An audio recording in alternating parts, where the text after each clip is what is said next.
Hey there, beautiful people. Welcome to Black Queer Canon. I'm Tre'vell Anderson. And I'm Michael Street. Here every week, we're putting respect on Black LGBTQ plus characters on screen.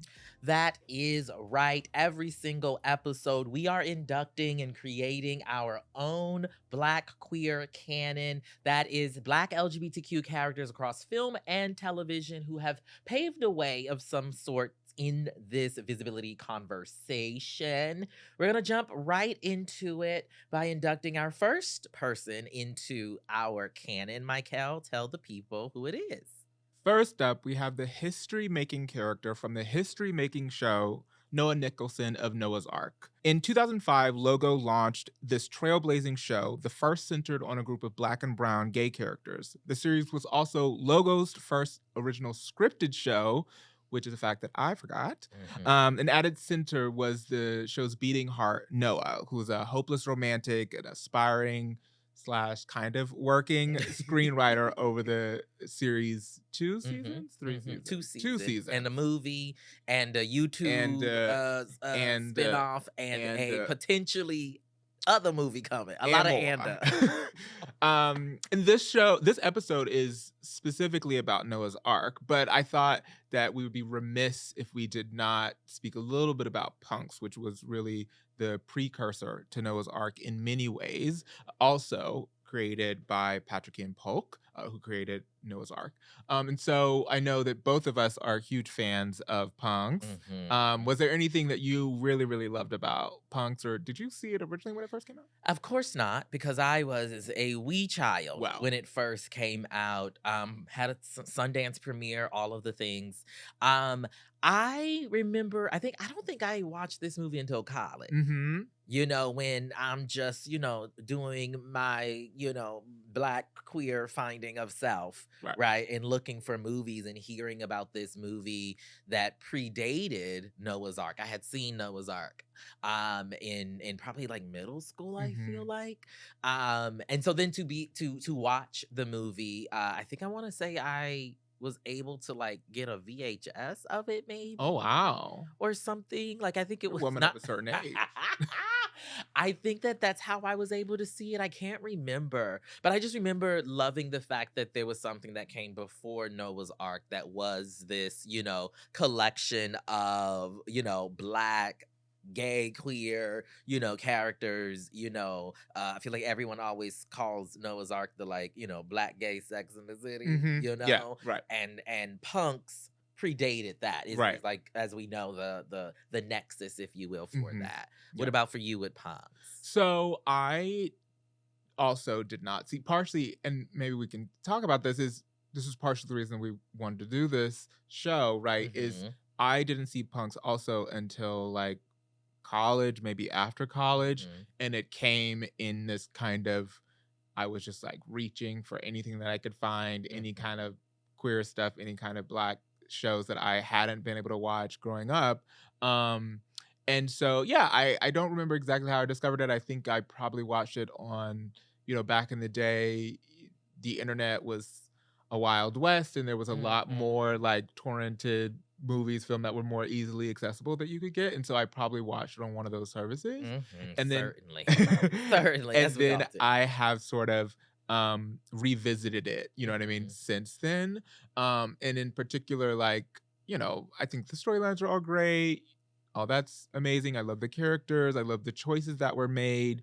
But I will never forget the drag performances of Punks. Yes. They were some of my, and actually there's another scene that's one of my favorite scenes from Punks, is when the lead goes in the club, he's like feeling his zhuzh, and he's wearing this, I think like a Lurex sparkly top, and he goes, and I was like, I'm moving to New York and I'm going to have that moment. I'm going to get that body. I'm going to, but. And did you? And didn't. And that's fine. That's okay. That's okay. I realized it wasn't model, for me. In the same way that I realized that I thought for years that Noah's body was the one that I wanted. And then I was like, I don't have the patience to put in the work to get that body. The thing about, to bring it in, as you were just mentioning Noah, I I did want to be Noah in a lot of ways. Yeah. I was like, I don't think I necessarily had the language for, whatever was going down river at the time. But I was like, oh my God, like there's this Black queer person who got his little friends. They having a little fun. They out there in LA living it up. Okay. I never thought I would come to LA, to be clear. Right. But I definitely was like, oh, this is showing me some other possibility, of what life could look like. I think the reason that probably both of us were interested in being Noah, not because he was the lead, but because I mean, come on. Right. But also because he's such a which I don't think we'd ever seen before, like the boy next door. You know what I mean? Like there was something real regular. So regular, degular, and his life was right. He had these friends and they did these things and they, went everywhere and had all these issues that just seemed so normal in a world where we weren't really presented much of that for queer characters in general, but Black queer characters more specifically. And that gets to actually the next question I wanted to ask, which was, were there any scenes that really stuck out for you watching Noah's Arc? While you think about that, my scene that I always go back to and talk about it all the time is really the smallest scenes. And so, when I think it's in season 1, Noah's doing Wade's, I was about to say locks, that's me.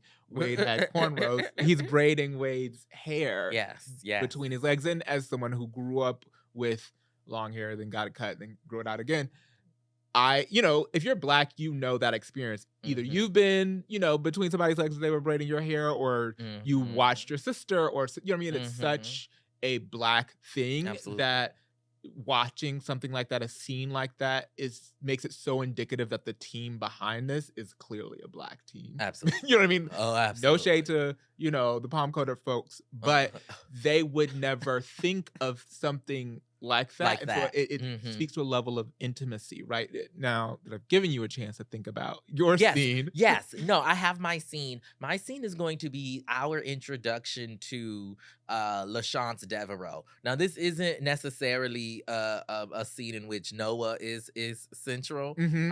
As you mentioned, and as I mentioned, Black gay Sex in the City, one of the other characters, one of the friends, has this drag character, and at one point, all of the guys end up getting dolled up to help LaChance Devereaux, emerge into the world. And I feel like the music of the show is something that sticks with me. Michelle and Diego Cello, I just stumbled all over that name, but I know she was involved, on the scoring and whatnot. But it is that scene, that moment, I was like, oh, this is friendship. This is support. And I think one of the reasons, right, that we even have Noah is on this list and starting out our canon is because, right, the character is a North Star of sorts for so many Black queer people, especially Black gay men, I feel like. Yeah, you mentioning that character and that sort of the drag scene reminds me of something that I always say about Patrick's work, which is like people may or may not remember sort of that character, Alex, works at within HIV, right? And Absolutely. starts the, I think, Black AIDS Institute or something like that, essentially like that, which partnered with Patrick on the project. But anyways, Patrick always incorporates sort of language, scenes around HIV, around sex, around these things that weave in this level of education that I feel like never feels prescriptive.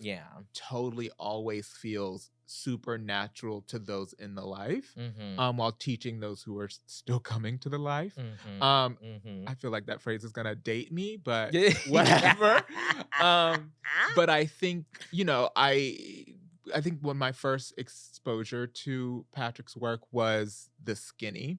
Yes. And there's this scene where somebody's breaking down the preparation that gays have to do before they do the do. And I was like getting older, you can look at a scene like that and you're like, that some gay boy is like, oh, Mm-hmm, is that okay? And like, I need to take notes because these are the things that I need to mm-hmm. know. And I think that he doesn't necessarily get enough credit for doing those things. He being Patrik-Ian Polk. Patrick, sorry, Patrick, for doing those things in projects like this and ensuring that they're always a part of the conversation in ways that feel natural to the storylines. And I think that was done also throughout Noah's Arc in ways.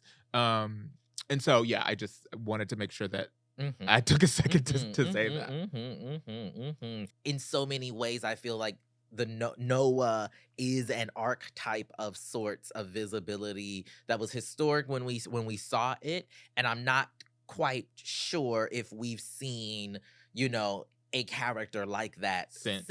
Right. And yes, we've had, Black gay folks, Black queer folks as center or central-ish to various different shows, but here was something just very different. The character is not wrestling with their sexuality, right? The character is perhaps maybe the most secure, one of the more secure people, in who they are, and the rest of the world around them, is their world as well. It's so interesting because the thing is Noah is an ingenue, but he's not discovering himself and his sexuality. He knows his sexuality. He knows how the gay stuff works. You know what I mean? Absolutely.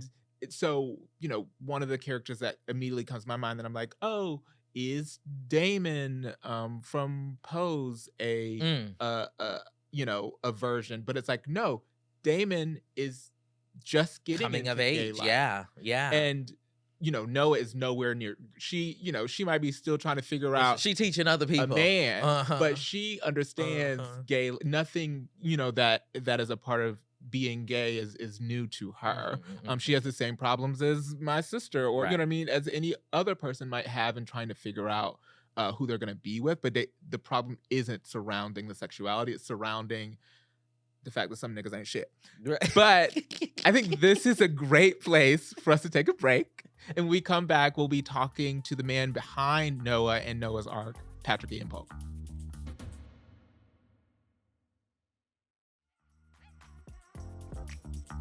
Welcome back to Black Queer Canon, the podcast. Joining us to talk all things Noah Nicholson is the man who created Noah Nicholson. We like to call him the godfather of Black gay cinema. Patrik-Ian Polk, welcome to Black Queer Canon. Thanks for joining us. Hi, how are you? Doing good. Great. So happy to have you. Thank you for having me. I wanted to hop right in, actually. Tre'vell and myself, we call you, like she said, the godfather of Black gay cinema. And we think of Noah as the first in so many ways. And so one of my first questions is, I'm curious if there were any other specifically gay characters on screen that sort of informed the creation of Noah specifically. I felt like we hadn't really seen a character like Noah before. And so I'm curious if you were thinking of anyone when you were writing that character. Not really. I had done my first film, Punks, right, a few years before I came up with Noah's Arc. And the lead, Punks in some ways, can be considered a precursor to Noah's Arc. And the lead characters are somewhat similar. The lead character in Punks is shy and artistic, but I would say, if anything, because the original idea for Noah's Arc was, I was like, oh, I'm gonna do a Black gay Sex in the City. That was the sort of specific notion that I had as I walked into the opening night party of LA Black Pride that year, 2003, I think. That was the notion that came to me. Oh, I'm gonna do Black gay Sex in the City. So I think the vibe of Sex in the City being, kind of high fashion avant-garde and, Carrie and Patricia Fields and the whole, the whole vibe, probably influenced me a little bit, but really what I wanted, because at the time, there was the trend was, if you had gays on TV, the trend was typically to have, the types of gay characters on TV that the character didn't tell you they were gay, you wouldn't know it.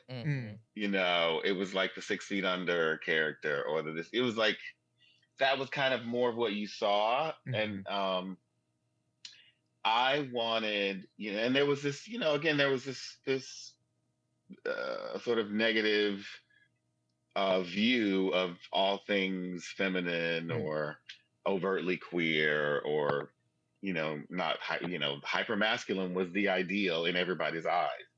So I was specifically pushing back against that, and I wanted to celebrate the queens, the femme gays, who just kind of live out loud and don't care, because they're the real brave ones and the real heroes. Of course, they're always on the front line. So it was kind of born out of that. And then I really love fashion as well. So in my travels and stuff, I would shop for Noah a lot in London and different places, because I really wanted just the character to be fashion forward and do very interesting things. So that was kind of it. But very specifically, the creation of Noah was about pushing back against that narrative that, the hypermasculine was the ideal. And so I wanted to have this character that was living that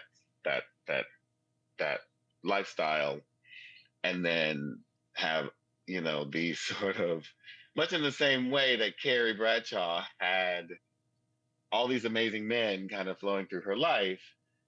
The idea with Noah was that he was always the ideal for, if you look at who he dated in the show, they're all like these kind of hyper masculine.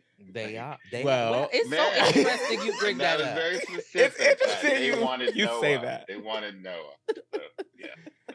It's interesting you say that. Yes. Because we're gonna come back to that in a second. Actually, you mentioned Punks, which we are both huge fans of as well. But you mentioned the lead of that that film was shy, which I would say Noah is not shy. Noah is not shy.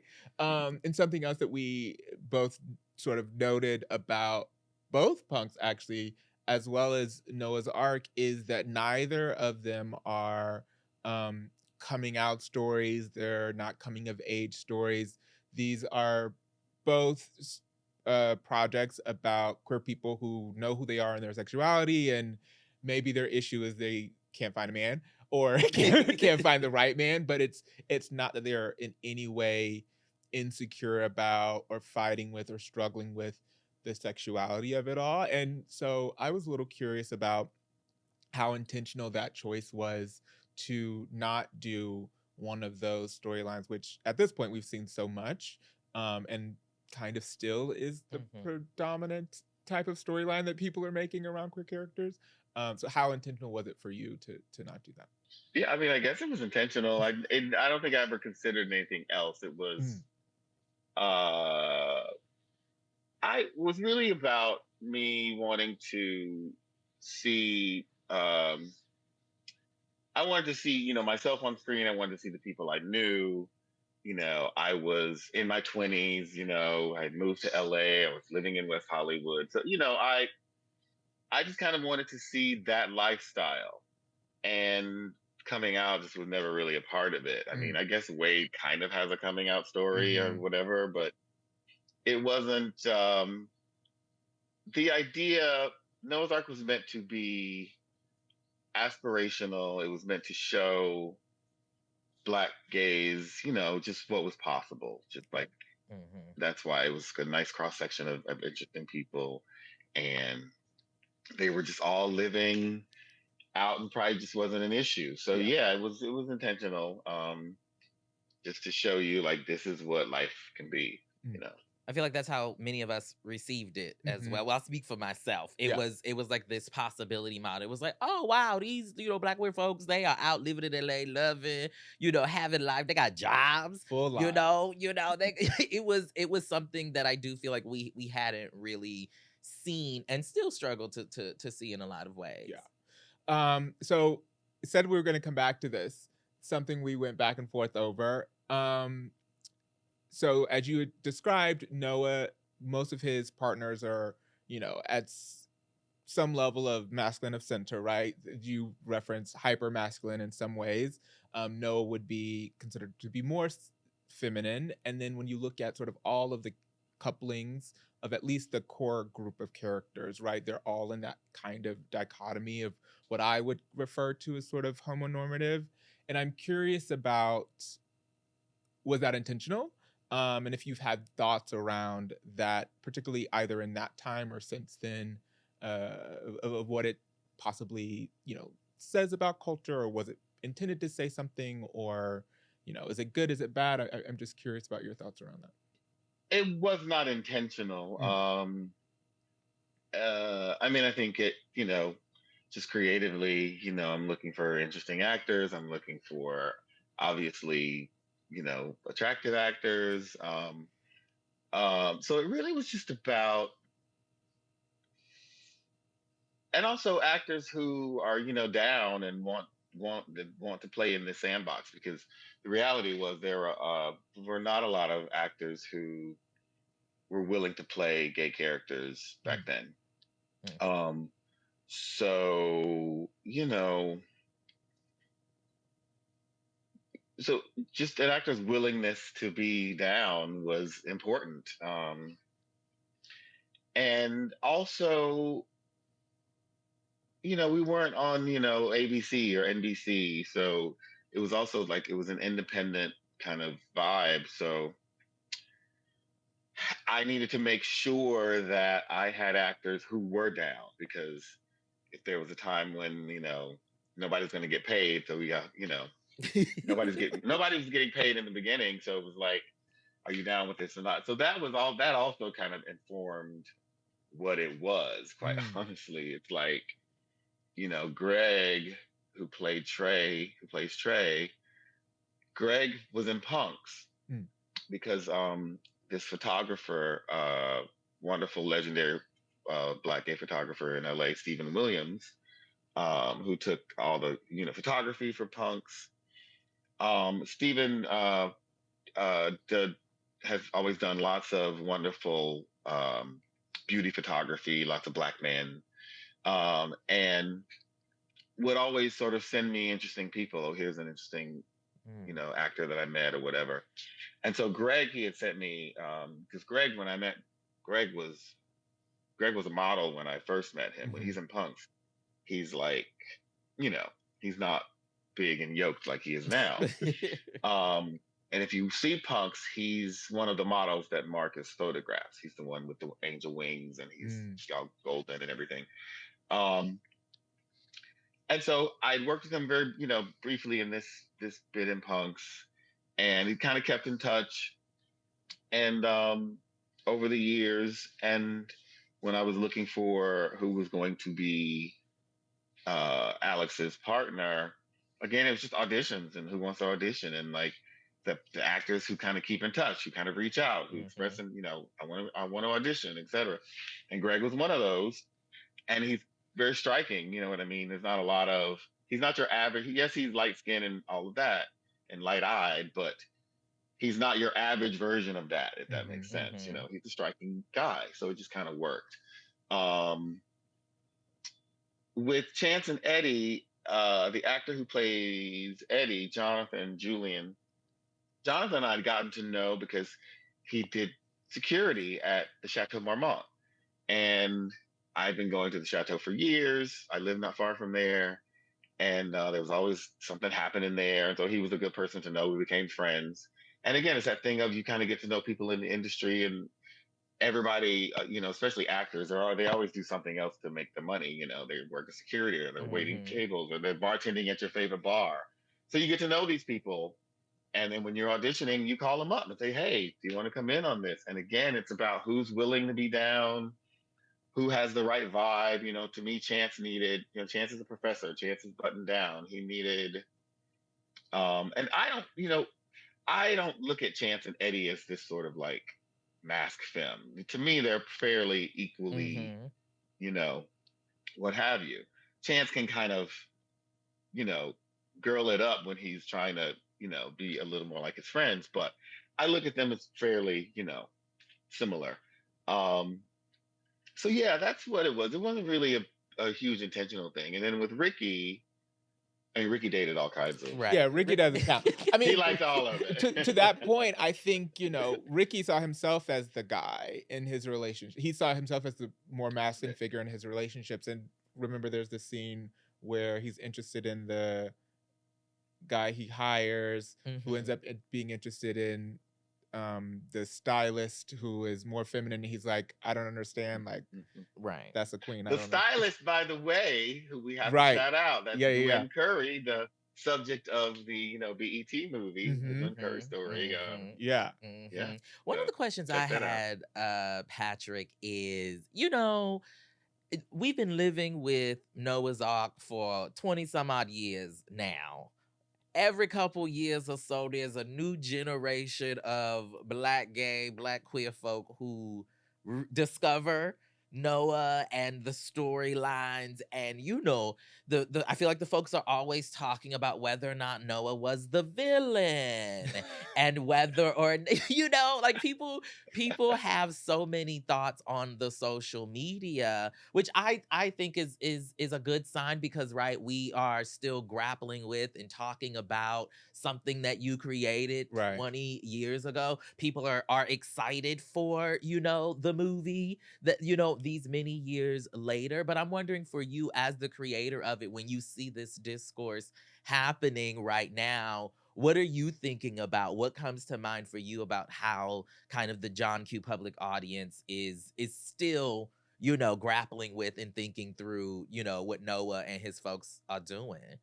Well, I think it's great that people continue to discover the show. I think it's wonderful. I was talking to a lesbian friend I hadn't seen in a long time in New York recently, and she was telling me, you know, her 15-year-old son came out and he's recently discovered Noah's Ark, and he's telling me, Mom, these characters feel like me, like blah, blah, blah. So that feels really good to know that it's still out there and, you know, people are still discovering it. I mean, the discourse, listen, as an artist, you know, I create the work and then I put it out into the world. And how you digest it is your business. It is not mine. Right. That said, I mean, I think it's great that people are dissecting and have these opinions and they're debating. And I think it's good that it sparks conversation about relationships and the dynamics of relationships and fidelity and all of these things. So I think all of that is great. I certainly don't think he's a villain. I think that he had a very complicated relationship with Wade. You know, Wade is no angel. Wade jerked him around quite a bit. You know, there's a lot of back and forth. And so, you know, and commitment does strange things to people. You get into a committed relationship and suddenly, you know, it shakes you. You think it's the thing that you wanted, and then suddenly it's like you think, be careful what you wish for. Yeah. So, you know, I think it's complicated. Nobody's an angel all the time. Nobody's perfect all the time. Everyone makes mistakes. You know, I mean, you look at a show like Sex and the City. We loved Carrie Bradshaw, but she made lots of mistakes. She you know, sure did. She did. She did a lot of, and she paid the price for that. And I think, and Noah did as well. And that's just part of being human. So I think it's great. People can they can continue to debate. I love it. It would be a boring story. Like, where would the plot go? If first of all, I don't think that Noah is a villain. I think that's silly, as I like to say. I think it's a silly idea, largely because it's like, this is a 20-something in LA. I think that a lot of his quote unquote sort of negatives or pitfalls are often the things that in another context makes him the character that you love. So I think like his kind of, you know, way of moving through some of these relationships has to do with him being a hopeless romantic, and has to do with him wearing his heart on his sleeve and sort of following the emotions whether they go. And sometimes he gets wrapped up in emotion that should be momentary. But I think that is the same reason that you love him for when he falls for Wade and has his emotion for Wade. So yeah, but I mean, I just think the plot would go nowhere if everyone was perfect, or either everyone was completely evil 100% of the time. It's like you don't really have any texture there. Absolutely. I do want to ask before we let you go.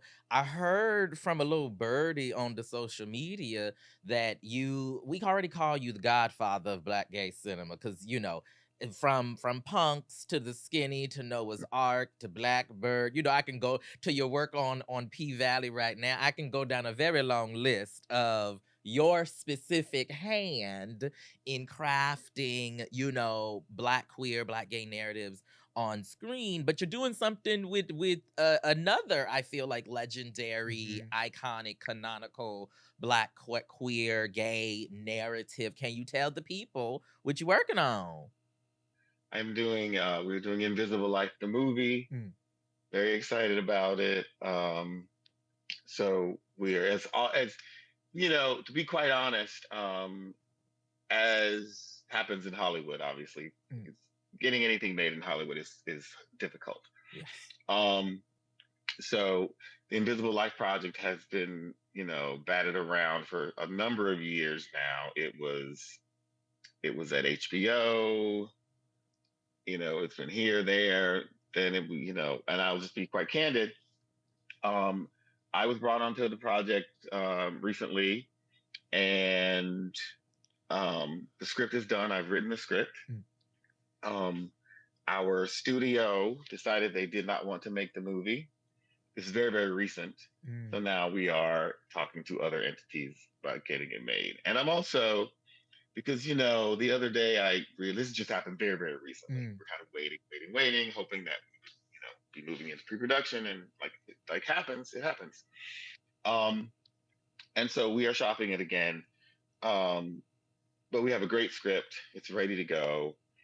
And I had to remind myself this weekend, I went to a really lovely Black queer wellness retreat in Palm Springs. I think the group is called Brothers in the Desert. So check them out, because they do this retreat every year. It's free. It's amazing, meals and seminars and workshops, and it's great. And a speaker was talking about kind of reminding us to remember who we are and all these things. And so I thought, I didn't make my career. I didn't become the whatever. I don't know. You guys call this. You guys call it so many things. I've heard father of Black gay cinema, godfather, whatever it is. I didn't become that by waiting around for people to say yes to stuff. So, as it relates to Invisible Life, it's going to happen one way or the other. So at the same time as we're shopping to studios and streamers and whatnot, we're also talking to money people.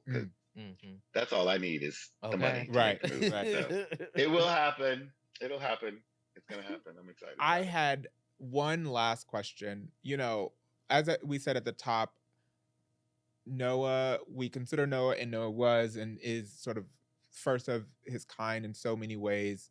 And when we were going through the canon, creating the canon, a lot of the characters we feel like ended up having, characters who were versions of them, right? They became archetypes and were repeated. But we couldn't really come up with any characters that we thought that were similar to or held the same space as Noah. And I'm curious if you have seen the sort of impact or seen a lineage of Noah in other characters. I personally describe him as the sort of, the gay everyman, gay boy next door kind of character, who is both an ingenue maybe, but also not naive. It's really, I found it a really interesting character.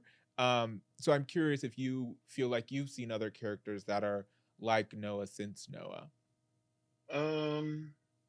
Not really. I mean, I will say, I've certainly enjoyed, shows like Pose, which I love. Absolutely.